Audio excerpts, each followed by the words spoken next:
Misalnya kalau cuman sekedar kontraktor bangunan gedung nih, biasanya ambil margin profit kurang lebih antara 10-15%. Itu pun udah bagus.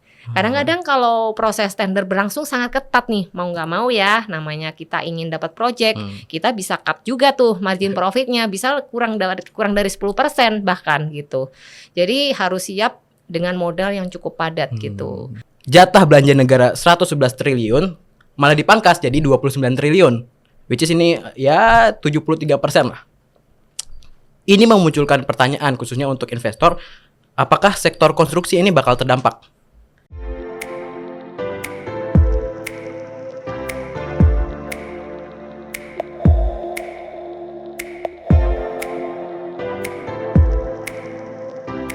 Oke, selamat datang kembali teman-teman. Welcome back di channel ini. Mungkin kalian sedikit kaget video kali ini nggak dibuka sama Kanda atau si Mas Elo itu atau si Mas Gondrong itu. Kali ini saya coba ambil alih gitu ya, karena ada pembahasan seru. Jadi izinkan saya untuk bawa dari video kali ini. Nah teman-teman, untuk video kali ini mungkin kita akan bahas sesuatu yang banyak dibahas gitu ya sama masyarakat umum gitu pada awal tahun kemarin gitu. Dimana pada tahun 2025 ini ada keresahan dari masyarakat umum, dimana APBN atau belanja negara itu dipotong karena pada awal tahun ini Presiden kita Pak Prabowo Subianto itu mengeluarkan Inpres nomor 1 tahun 2025 mengenai efisiensi gitu ya. Efisiensi ini mengkhawatirkan bagi beberapa orang, khususnya untuk investor. Karena salah satu kementerian, yaitu Kementerian PUPR atau Pekerjaan Umum dan Perumahan Rakyat itu awalnya mendapatkan jatah belanja negara 111 triliun, malah dipangkas jadi 29 triliun. Which is ini ya 73% lah. Ini memunculkan pertanyaan khususnya untuk investor, apakah sektor konstruksi ini bakal terdampak? Nah, untuk bahas tentang hal ini, saya sekarang ditemani oleh salah satu praktisi atau pemain gitu ya, bisnis di dalamnya gitu. Yaitu sebagai kontraktor, yaitu di sini ada Ci Helen Felicia. Hai semuanya, perkenalkan saya Helen.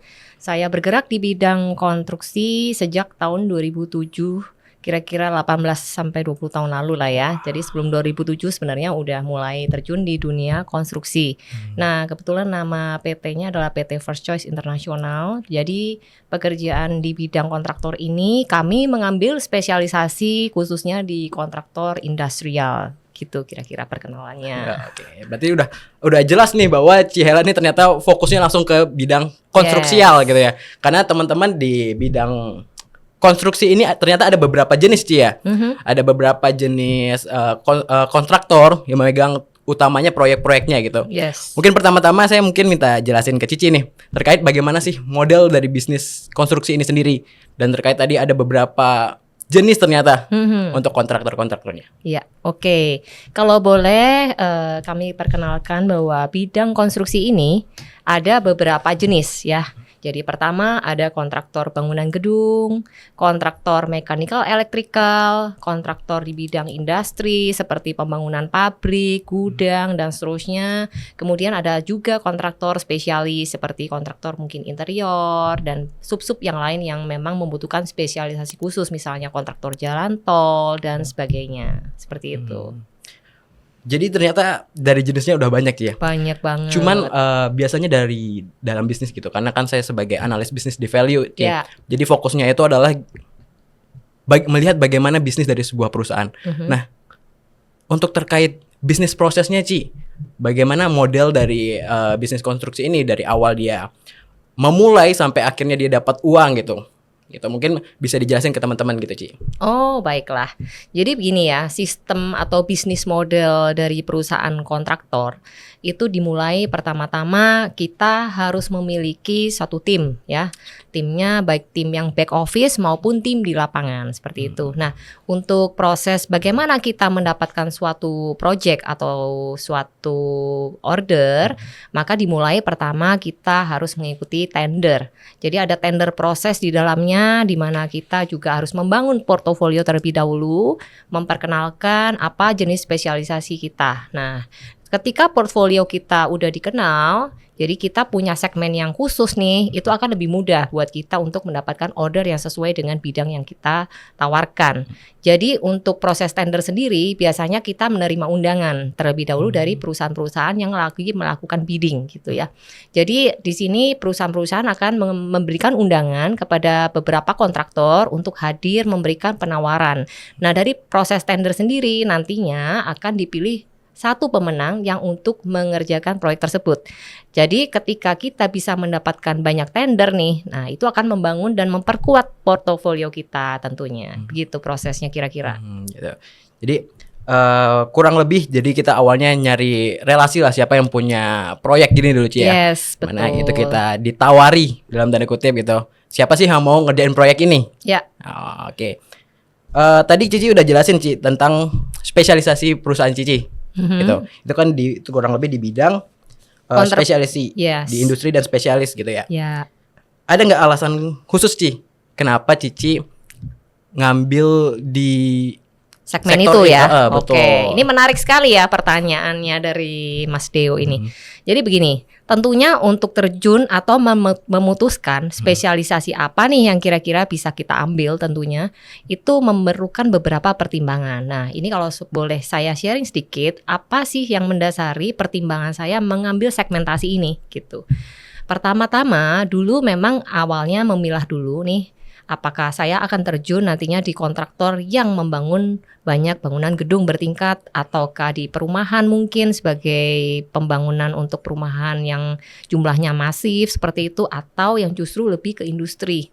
Nah, setelah saya pertimbangkan, yang menjadi pertimbangan utama saya adalah timeline waktunya. Karena pekerjaan konstruksi ini sangat menantang ya.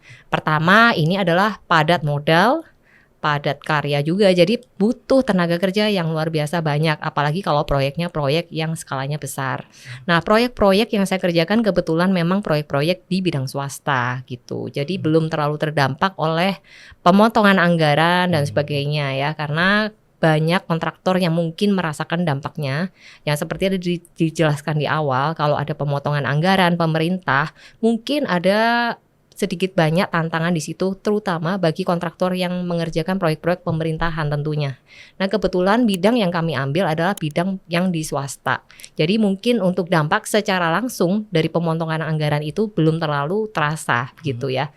Jadi mengapa saya mengambil bidang yang industrial? Karena pertama saya ingin timeline proyek ini yang sesingkat-singkatnya gitu.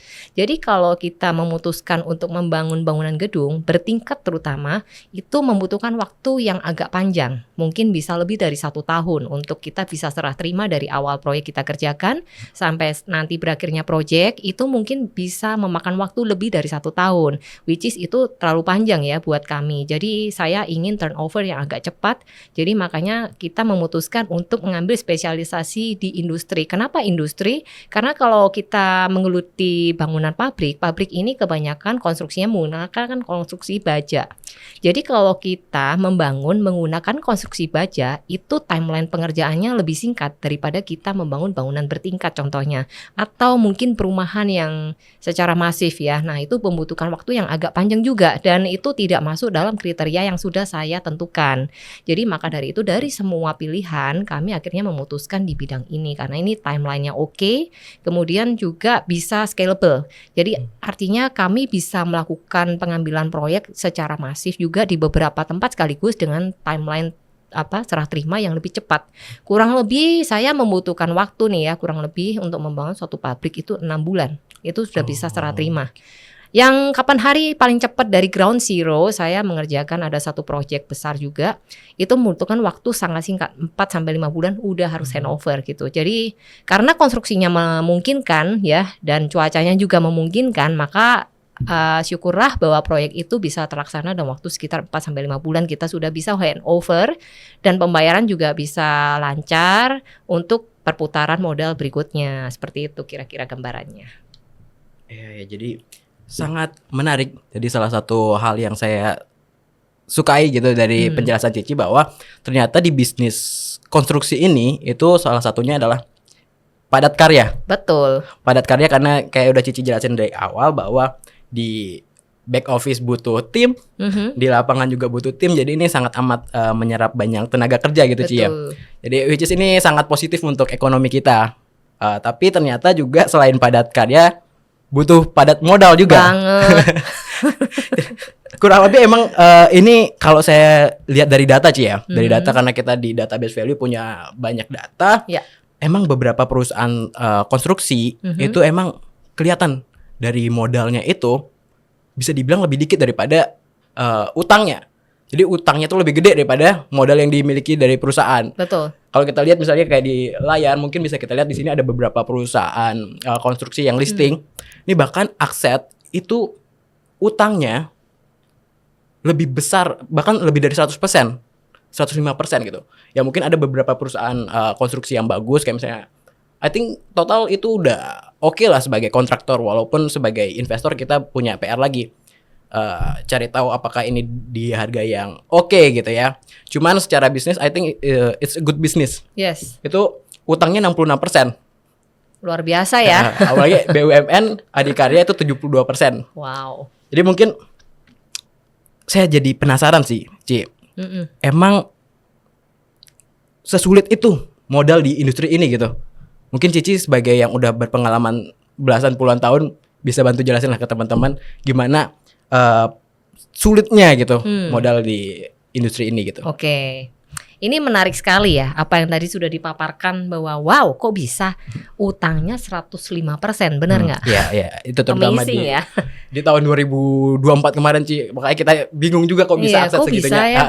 Oke, mungkin buat teman-teman di sini yang ingin tahu lebih jauh mengenai bisnis di bidang konstruksi, emang very challenging ya, terutama di bidang modalnya. Karena gini, di bidang pekerjaan ini, otomatis kita kalau mau ekspansi harus punya capital yang lebih besar lagi gitu. Nah, untuk membantu capital yang lebih besar lagi, seringkali banyak perusahaan yang menggunakan jaminan aset mungkin ya untuk tambahan modal kerja dan sebagainya. Seperti kita ketahui bahwa di bidang konstruksi ini sangat padat modal. Yes, memang betul karena kan kita mengejar makin banyak profit yang kita dapatkan, revenue-nya juga otomatis makin bagus. Otomatis kalau kita ingin ngejar revenue, maka skala proyek yang kita kerjakan harus mau nggak mau juga makin gede. Nah, di situ otomatis modal yang kita harus siapkan juga akan sangat besar gitu ya. Untuk gambaran aja, apabila kita ingin mengambil project ya yang kira-kira skalanya udah di atas 1M ya, mungkin sekitar 10M ke atas, 20M, 30M sampai 50M lebih, itu kita harus menyediakan modal di awal sekitar kurang lebih 30% lah, gampangannya kurang lebih ya, dan itu variasinya tergantung dari skala proyeknya juga dan lain-lain lah gitu. Tapi kalau bisa kita tarik sebagai gambaran aja kasar, kita harus menyediakan dana di depan 30% untuk apa? Membeli bahan baku, menyiapkan material-material itu supaya nggak naik harganya, kita harus tutup dulu di depan dan sebagainya. Bahkan juga ada yang dana yang harus kita siapkan sebagai yang namanya bank garansi nih gitu. Apalagi kalau skala proyeknya udah multinasional gitu ya, yang harus kita berikan jaminan dulu. Jadi otomatis ada dana yang harus kita keep di depan yang kita tidak boleh pakai untuk sebagai jaminan proyek sampai proyek selesai gitu. Dan itu ditahan. Plus lagi nanti ketika proyek sudah selesai handover, biasanya kalau skala proyek yang cukup besar nih, itu ada yang namanya retention atau retensi ya, dan besarnya kurang lebih 5%. Which is kita tahu bahwa di bisnis konstruksi ini, margin profitnya itu juga tidak terbilang cukup fantastis ya. Rata-rata bisa kita ambil range itu sekitar 10 sampai 20% rata-rata ya, itu udah bagus banget. Tapi tentunya ada range-range yang sesuai dengan spesialisasi masing-masing. Misalnya kalau cuman sekedar kontraktor bangunan gedung nih, biasanya ambil margin profit kurang lebih antara 10 sampai 15%. Itu pun udah bagus. Kadang-kadang kalau proses tender berlangsung sangat ketat nih, mau nggak mau ya, namanya kita ingin dapat project, kita bisa cut juga tuh margin profitnya, bisa kurang dari 10% bahkan gitu.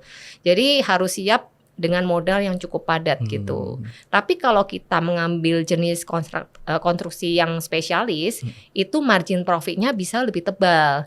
Jadi sekitar 10-30% masih bisa dapat. Ya contohnya di bidang konstruksi spesialis kayak subkonnya, mungkin sub-bidangnya adalah interior.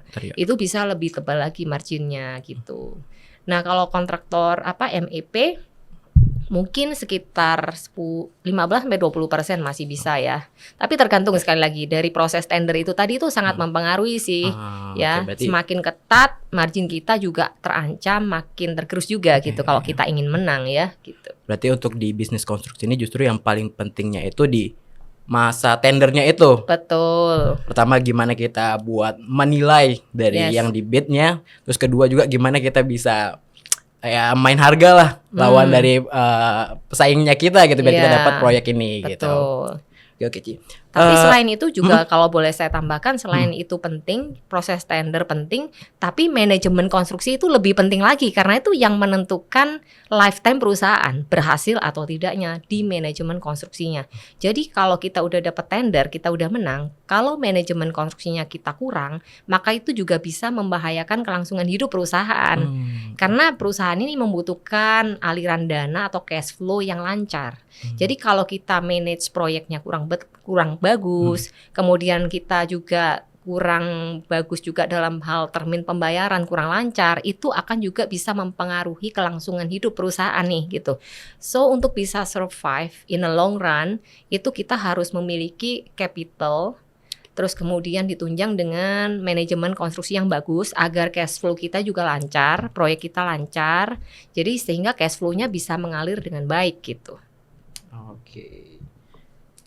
Karena kuncinya adalah cash flow sih kalau mau hidup ya di Cash bidang flow. cash flow tuh penting banget. Supaya Oke. ya ini tadi ya contohnya yang kita udah bisa lihat di sini karena cash flow tuh sangat penting banget ya di bidang konstruksi karena padat modal sekali gitu. Nah, terkait tentang cash flow, Ci, saya tertarik sama satu hal. Karena di beberapa perusahaan gitu ya, terutama teman-teman itu kalau kita lihat dari laporan keuangannya, terutama di laporan arus kas gitu ya, di sana kita lihat bahwa cash flow di kuartal 1 itu mostly rendah, Ci. Iya, kayak nggak ada pemasukan gitu loh dibandingkan dengan kuartal-kuartal lainnya gitu. Dan tadi ini saya sempat mention bahwa Cici sebut salah satu resiko gitu di bidang konstruksi ini tentang cuaca tadi. Ini saya lihat mungkin sedikit berkaitan kali, Ci ya. Karena kalau misalnya kita lihat dari data, ini salah satu laporan arus kas di Akset. Kita lihat di kuartal 1 itu selalu jeblok. Nah, kalau misalnya saya bandingin sama data yang saya dapat terutama terkait cuaca gitu, curah hujan, ini masih di NTB karena saya juga dari NTB jadi untuk akses informasi ini mungkin sedikit lebih mudah gitu ya. Di kuartal 1 akhir tahun sampai awal tahun lah, Ci, itu curah hujannya cukup tinggi. Betul. Apakah mungkin ini berpengaruh gitu ya? Iya gitu. Ya mungkin Cici bisa jelasin gitu. Oke, ini sangat kritis dan menarik ya. Pendalaman dan pendekatan yang sudah dilakukan oleh Value ini menarik sekali. Memang mungkin ya berpengaruh karena di musim-musim itu curah hujan memang sedang tinggi-tingginya ya. Jadi itu akan otomatis berpengaruh kepada progres termin yang mungkin harus dilaksanakan di bulan-bulan itu. Kalau kita nggak ada termin pembayaran masuk, maka revenue kita juga akan menurun ya di bulan-bulan itu. Jadi itu sangat pengaruh sekali. Cuaca itu adalah salah satu faktor yang menentukan juga untuk kelancaran daripada cash flow perusahaan. Karena terutama apalagi bangunan-bangunan yang terbuka sifatnya, terus kemudian sangat weather sensitive ya. Jadi kalau misalnya hujan kita nggak bisa kerja, kita harus stop. Apalagi bangunan yang menggunakan konstruksi beton. Karena beton itu ada umurnya, harus kering. Jadi sekian misalnya 24 hari untuk kualitas ini, kita harus benar-benar menunggu dia kering. Nah, kering itu membutuhkan cuaca, bantuan cuaca banget. Jadi matahari itu akan mempengaruhi. Kalau misalnya mendung terus, maka durasi kekeringannya akan molor gitu. Jadi membutuhkan waktu yang sedikit lebih lama untuk menunggu beton ini kering gitu. Jadi memang konstruksi-konstruksi yang banyak terutama menggunakan beton itu akan durasi selesainya, keringnya, siapnya untuk dilanjutkan lagi ke step berikutnya itu lama gitu, lebih lama kalau ada faktor gangguan dari hujan gitu. Ya itu pertama. Terus kedua, mungkin kalau di end of season itu kadang-kadang kalau misalnya perusahaan-perusahaan yang terutama perusahaan luar negeri yang berkaitan dengan ada PMA gitu ya, itu mereka udah banyak cuti juga ya. Jadi untuk ACC, proses-proses untuk approval, tagihan dan semuanya itu akan sedikit terhambat di menjelang akhir tahun gitu. Biasanya seperti itu juga bisa pengaruh sih. Nah, faktor cuaca tadi memang yes betul itu berpengaruh sekali ya gitu Theo. Jadi sangat amat berpengaruh ke terutama cash flow. Iya. Karena kalau misalnya progresnya lebih lambat berarti yang bisa diambil gitu ya atau ditagih ke yang punya proyek bisa berkurang gitu ya. Berkurang. Jadi bisa saya simpulkan bahwa salah satu hal yang penting tadi adalah cuaca kan mempengaruhi cash flow. Karena cash flow kalau saya lihat dari balik lagi ke data karena kita fokus jadi data untuk database value Ci, ngelihat cash flow itu untuk piutang gitu Ci ya. Karena kan cash flow berarti sini ada yang belum bisa ditagih gitu. Seharusnya udah dapat tapi uangnya belum bisa ditagih jadi sebagai piutang. Piutang dari perusahaan-perusahaan konstruksi ini lumayan tinggi. Oh ya. Terutama tadi ada mungkin yang Cici bilang ada retensi. Itu mungkin itu mungkin bisa dijelasin konteksnya tentang retensi ini karena mungkin teman-teman nggak semuanya tahu tentang retensi Ci. Baiklah. Oke, tadi mungkin saya sedikit menjelaskan tentang retensi tapi belum menjelaskan artinya apa ya.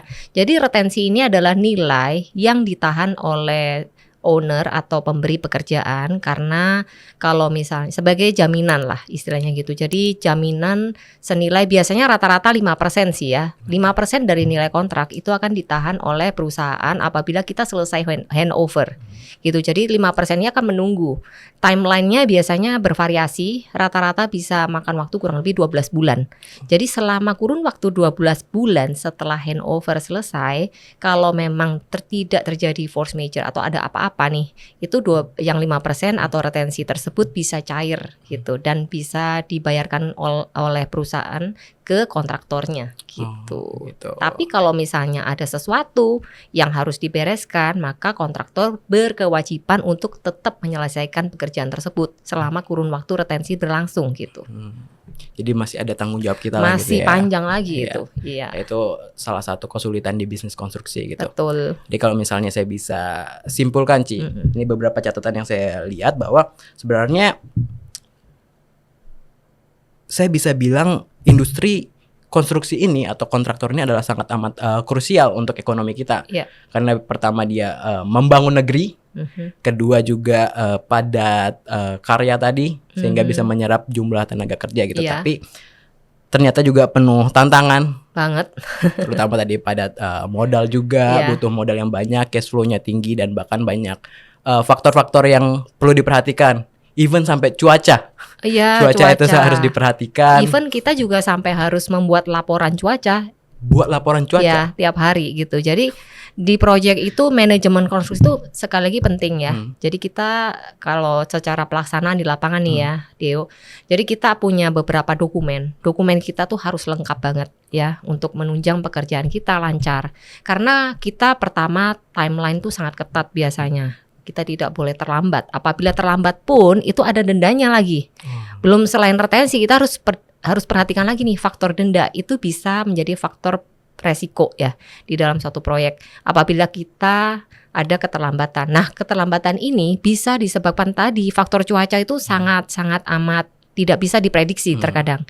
Nah, ini kita harus bisa mengalokasikan ya margin safety berapa waktunya kira-kira untuk keterlambatan tersebut sehingga tidak mengganggu kelangsungan proyek gitu. Nah, untuk supaya kita punya datanya, kita harus simpan semua dokumen itu. Jadi misalnya kalau contoh nih ya proyek yang pernah kami kerjakan, di proyek tersebut kita punya namanya dokumen cuaca. Jadi itu kita sudah tulis misalnya jam proyek berlangsung antara jam 5 sampai jam 8 pagi sampai jam 5 sore. Jadi antara jam 8 sampai jam 12 itu terjadi hujan di jam berapa kita nggak bisa kerja. Itu kita harus punya reportnya.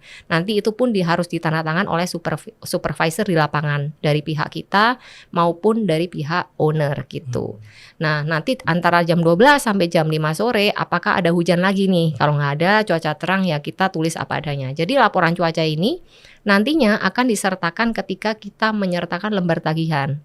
Itu jadi untuk ACC dan semuanya itu cukup lumayan complicated ya dokumennya, kita harus lengkap banget. Nah kalau kita miss di salah satu dokumen ini juga bisa menjadi penghambat dari kelancaran proyek gitu. Oke, jadi Detail. saking detailnya gitu ya Detail, bisnis di konstruksi ini ya. Bahkan sampai cuacanya pun ada laporannya gitu. Iya. Itu hal-hal yang kita nggak bisa tahu kalau kita nggak terjun langsung gitu, Ci. Iya. Ya, itu salah satu hal yang kita perlukan sebagai investor gitu. Juga mungkin tadi masalah efisiensi APBN. Ya. Seperti yang Cici mention bahwa sebenarnya ini bisa jadi tekanan, tapi untuk beberapa kontraktor aja. Terutama yang mengambil proyek-proyek dari pemerintah gitu. Betul. Jadi teman-teman mungkin sebagai investor gitu ya bisa melihat cari tahu proyek-proyek yang diambil dari perusahaan ini proyek dari mana aja. Betul. Dengan adanya efisiensi APBN mungkin perusahaan tersebut bisa terkena dampaknya. Cuman ada banyak perusahaan lain gitu yang mungkin ngambilnya dari swasta, which is itu seharusnya nggak sangat amat terdampak lah secara langsung dari efisiensi APBN ini.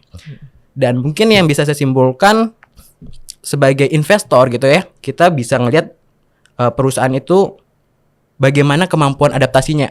Misalnya kalau ada efisiensi APBN ini mungkin dia coba shifting nih, coba cari proyek-proyek di bidang swasta gitu, nggak melulu ambil yang dari pemerintah gitu. Betul. Terus kedua juga masalah tadi mungkin manajemen cash flow, karena cash flow ini sangat amat penting. Jadi kita sebagai investor harus ngelihat rajin-rajin ya laporan arus kasnya lah kalau di laporan keuangan gitu. Betul. Dan yang terakhir terkait efisiensi operasional. Karena tadi udah dijelasin sama Cici bahwa marginnya cukup tipis Ci ya. Ya. Jadi ya mungkin perusahaan mana yang pinter buat melakukan efisiensi terhadap operasionalnya sehingga marginnya nggak terpotong. Apalagi kalau misalnya bidnya itu cukup ketat, makin tipis lagi dari marginnya gitu ya. Ya, itu harus punya siasat bisnis yang cukup lumayan dipersiapkan ya, karena kita tidak boleh ada satu miss aja gitu, karena satu miss itu bisa berdampak besar ke kelangsungan perusahaan gitu.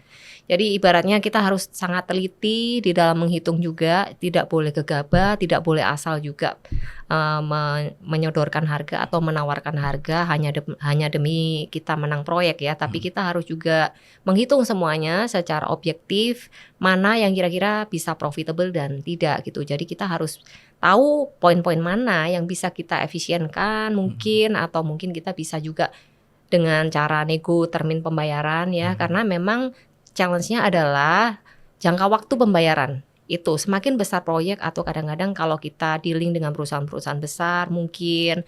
Nah, itu termin pembayaran itu bervariasi ya. Jadi ada yang pendek, ada yang bisa makan waktu berbulan-bulan. Nah, teman-teman ataupun rekan-rekan di sini bisa juga memperhatikan faktor-faktor tersebut ya.